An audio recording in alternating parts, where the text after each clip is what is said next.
तो हम लोग जीके के प्रीवियस ईयर क्वेश्चन देखने वाले हैं, ज्योग्राफी के क्वेश्चंस। ठीक है, first person to use word geography, तो ये हो जाएंगे इरिस्टोथेन्स। ठीक है, इनको फादर ऑफ जियोग्राफी भी बोला जाता है। ठीक है, अब वर्ल्ड मैप में इंडिया को किसने बताया था, तो वो हो जाएंगे टोल्मी। ठीक है, उसके बाद पूछा जाता है कि इंडिया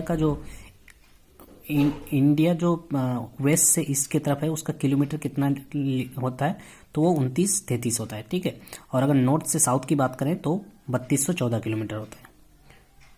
उसके बाद इंडिया का लैंड बाउंड्री कितना है, तो वो 15,200 किलोमीटर है। ठीक है, इंडिया का लैंड बाउंड्री। उसके बाद इंडिया का एरिया 2.4% ऑफ द वर्ल्ड।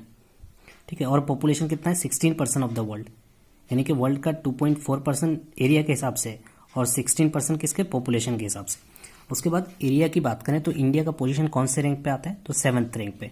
सबसे पहले कौन है, रशिया है, कनाडा है, यूएसए है, चाइना है, ब्राज़ील है, ऑस्ट्रेलिया है, तब इंडिया है।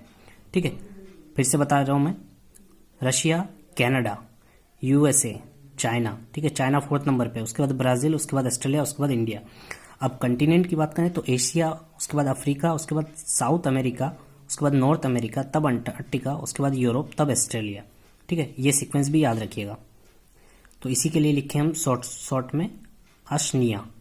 ठीक है, उसके बाद बात करें, यहाँ पूछता क्या है कि समर सोलिस्टिस कब होता है, ऑटम इक्विनोक्स कब होता है, विंटर सोलिस्टिस कब होता है, तो ये पूछा जाता है। ठीक है, तो ऐसे करके याद रखेंगे कि पहले सूरज यहाँ पे था, तो 21 जून में जो होता है वो समर सोलिस्टिस होता है। ठीक है, यानी कि नॉर्दर्न हेमिस्फीयर में दिन बड़ा होता है।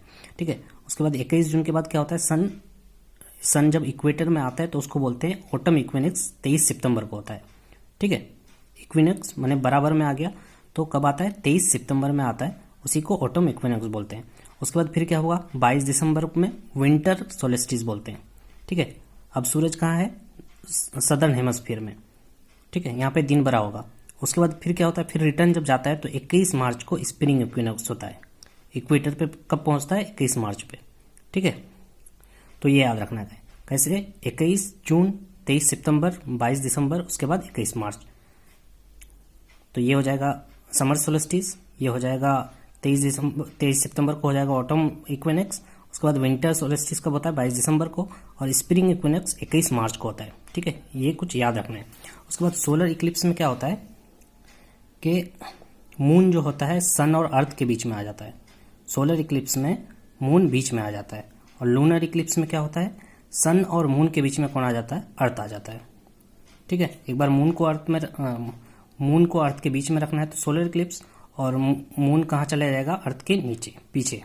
ठीक है, उसके बाद speed and direction of cloud का अगर स्पीड पता करना हो, डायरेक्शन पता हो तो उसको क्या बोलते हैं, कौन से इसके थ्रू पता करते हैं, नेफ्रोस्कोप के द्वारा। ठीक है,